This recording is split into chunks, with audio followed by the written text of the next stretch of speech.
আসসালামু আলাইকুম সুপ্রিয় শিক্ষার্থীবৃন্দ, আশা করি তোমরা সকলেই ভালো আছো। আমি ফয়সাল আলম তোমাদের সাথে আছি। বাংলা দ্বিতীয় পত্রের উচ্চারণের নিয়ম।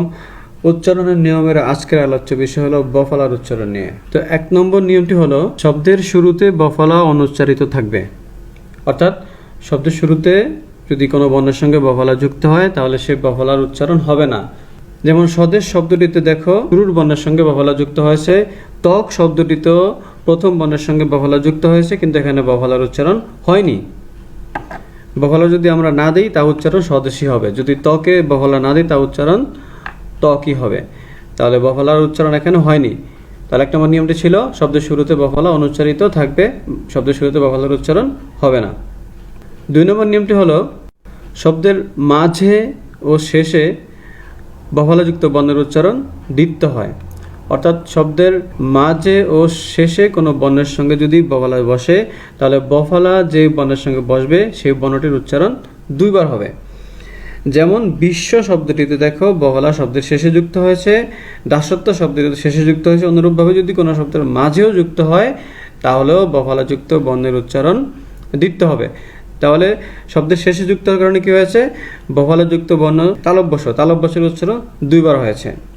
দাসত্ব শব্দটিতে বফলা যুক্ত হয়েছে তয়ের সঙ্গে, এজন্য বফলাযুক্ত বর্ণটির উচ্চারণ অর্থাৎ তয়ের উচ্চারণ 2 বার হয়েছে। অনুরূপভাবে মাঝেও যদি কোনো শব্দে বফলা বসে তাহলে বফলাযুক্ত সেই বর্ণের উচ্চারণ 2 বার হবে। তাহলে নিয়মটি ছিল শব্দের মাঝে ও শেষে বফলাযুক্ত বর্ণের উচ্চারণ দ্বিত্ব হয়। 3 নম্বর নিয়মটি হলো গ ও ম এই দুটি বর্ণের সঙ্গে বফলা বসলে সে বফলার উচ্চারণ অবিকৃত থাকবে।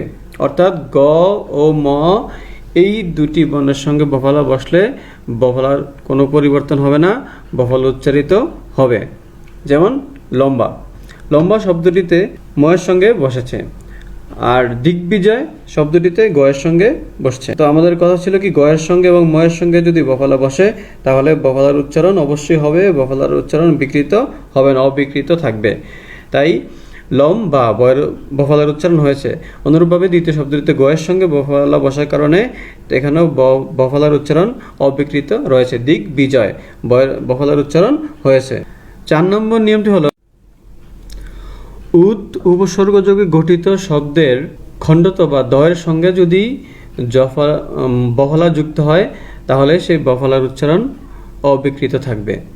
অর্থাৎ কোনো শব্দ যদি উপসর্গ থেকে আসে বা গঠিত হয় তাহলে ওই শব্দের বফলার উচ্চারণ অপরিবর্তিত অবিকৃত থাকবে, অর্থাৎ বফলার উচ্চারণ হবে।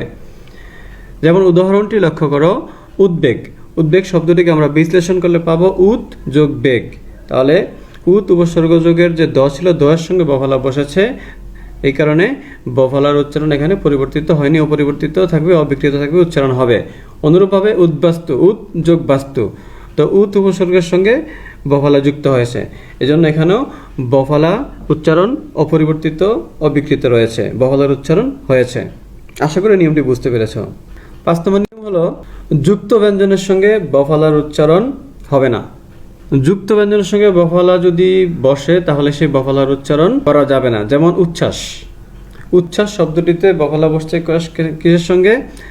চ যুক্ত ছয়ের সঙ্গে, এই জন্য বফলার উচ্চারণ হয়নি। আমরা যদি ব এখানে বাদ দিয়ে দিই তাহলে উচ্চারণ উচ্ছ্বাসী হবে।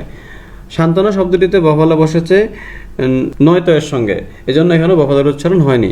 অর্থাৎ যুক্ত ব্যঞ্জনের সঙ্গে যদি বফলা বসে তাহলে সেখানেও বফলার উচ্চারণ হবে না, বফলা অনুচ্চারিত থাকবে। এই ছিল বফলা সম্পর্কিত 5টি নিয়ম। আশা করি তোমরা বুঝতে পেরেছ। তো এতক্ষণ পর্যন্ত দেখার জন্য তোমাদের সবাইকে অনেক অনেক ধন্যবাদ। আমাদের Facebook page the education archive Bangla SSC এবং আমাদের YouTube channel the education archives subscribe করে বেল বাটন অন করে রাখবে, যাতে পরবর্তী ভিডিওগুলো তোমরা দেখতে পারো, সবার আগে পেতে পারো। আর আমাদের ফেসবুক পেজ ফলো লাইক করে তোমাদের বন্ধুদের দেখার জন্য বেশি বেশি শেয়ার করে দিতে পারো, যেন তোমাদের সবাইকে অগ্রিম ধন্যবাদ থাকলো। আজকের মতো এখানে, আসসালামু আলাইকুম।